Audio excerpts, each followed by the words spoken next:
بسم اللہ الرحمن الرحیم۔ ناظرین، وفاقی دارالحکومت میں جہاں دکانوں پہ ریٹ لسٹ لگی ہوئی ہیں اشیاء ضروریہ کی، وہاں پہ قبرستان میں بھی ایک ریٹ لسٹ لگا دی گئی ہے۔ قبر کا ریٹ، مزدوری کا ریٹ، گاڑی جو میت لے کے جاتی ہے اس کا ریٹ لگا دیا گیا ہے، اور پھر ساتھ یہ بھی لکھا گیا ہے کہ اس کے علاوہ مرنے والے کے ذمہ کوئی اور چارجز نہیں ہے، یعنی مرنے والے کے جو لواحقین ہیں ان کے ذمہ کوئی اور چارجز نہیں ہے۔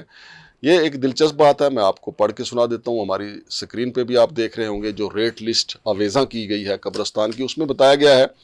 کہ قبر جو ہے اسلام آباد H9 قبرستان میں، اس قبر کی قیمت جو ہے 300 روپے، یعنی 1.5 گز کا یہ جو پلاٹ ہے 300 روپے اس کی قیمت رکھی گئی ہے، اور پھر جو اس کے اوپر پڑیاں قبر کے اوپر رکھی جاتی ہیں وہ 3400 روپے کی ہوں گی،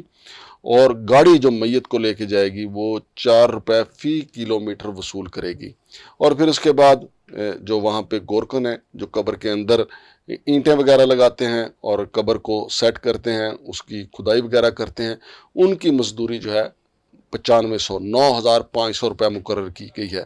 یعنی 15,400 روپیہ کل ملا کے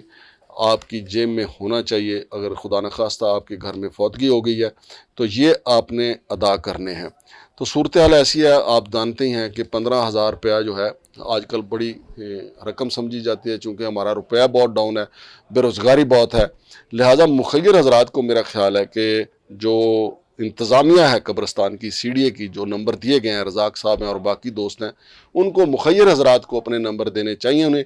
کہ اگر کسی غریب کے پاس یہ چیزیں نہ ہوں، 15,400 روپیہ نہ ہو، تو ان نمبروں پہ رابطہ کریں تو وہ آ کے ادائیگی کر دیں گے۔ لیکن اس میں دوسری طرف شہریوں کو بھی یہ خیال کرنا پڑے گا کہ یہاں ہر بندہ ہی پھر ضرورت مند بن جاتا ہے کہ جی ہمارے پاس پیسے نہیں ہیں۔ جس طرح آپ نے بے نظیر انکم سپورٹ پروگرام میں دیکھا کہ اچھے خاصے کھاتے پیتے لوگ جو ہیں وہ بے نظیر انکم سپورٹ پروگرام سے رقم وصول کرتے رہے ہیں۔ بہرحال قبرستان کی یہ جو لسٹ ہے یہ ہمیں صرف یہی نہیں بتاتی کہ ایک قبر پہ خرچہ کتنا آئے گا، یہ ریٹ لسٹ ہمیں یہ بھی بتاتی ہے کہ ہمارے مرنے کے بعد جو ہے وہ لحد میں اترنے تک، قبر میں اترنے تک ہمارے جو ورثہ ہیں جنہیں ہم پیچھے چھوڑ کے جائیں گے انہیں یہ ادائیگیاں کرنی ہوں گی، اور 4 روپے فی کلومیٹر کے حساب سے جو CDA کی بات ہے اس کو بھی ادا کرنا ہوں گے۔ وہ پتہ نہیں اب کتنے کلومیٹر بنتا ہے، کیونکہ میت کو وہ لے کے جاتے ہیں، پھر واپس جو ہے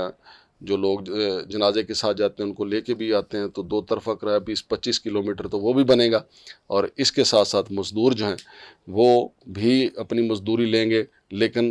یہ سہولت بھی یہاں پہ رکھی گئی ہے کہ وہاں پہ جو اسلام آباد کے قبرستان ہے، H8 قبرستان اور H11 قبرستان، وہاں پہ ماربل وغیرہ کی جو ہیں چھوٹے چھوٹے ٹھیے لگے ہوئے ہیں، وہ پتہ نہیں اجازت کے ساتھ لگے ہوئے ہیں یا ملی بھگت کے ساتھ لگے ہوئے ہیں، یہ مجھے نہیں پتہ، اس کے اوپر الگ سے سٹوری ہو سکتی ہے۔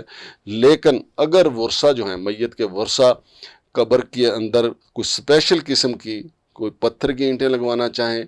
اور پھر قبر کو باہر سے زبردست طریقے سے تیار کروانا چاہیں، تو یہ ان کی مرضی ہے، اور وہ لاکھوں روپیہ بھی اس پہ خرچ کر سکتے ہیں۔ اور اگر اسلام آباد کے قبرستان میں آپ جائیں یا کسی بھی قبرستان میں چلے جائیں تو وہاں پہ کچھ قبریں آپ کو ایسی نظر آئیں گی جن پہ لاکھوں روپے خرچ کیا جاتا ہے اور زبردست قسم کا ماربل استعمال کیا جاتا ہے۔ یہ آپ کی مرضی پہ منحصر ہے کہ آپ اندر صرف اینٹیں لگوانا چاہتے ہیں یا ماربل لگوانا چاہتے ہیں، لیکن جو جینون چیز ہے قبر کی اینٹیں، پڑیاں، کھدائی، یہ سارے اخراجات جو ہیں وہ ایک ریٹ لسٹ کی شکل میں H9 قبرستان میں اور H8 قبرستان میں لگا دیے گئے ہیں۔ یہ ہمارے لیے باعث فکر بھی ہونی چاہیے، کیونکہ ہم آخرت کا فکر کریں کہ CDA نے اپنی ریٹ لسٹ جاری کر دی ہے موت کے حوالے سے۔ شمشاد مانگڑ کو اجازت دیجیے، اللہ حافظ۔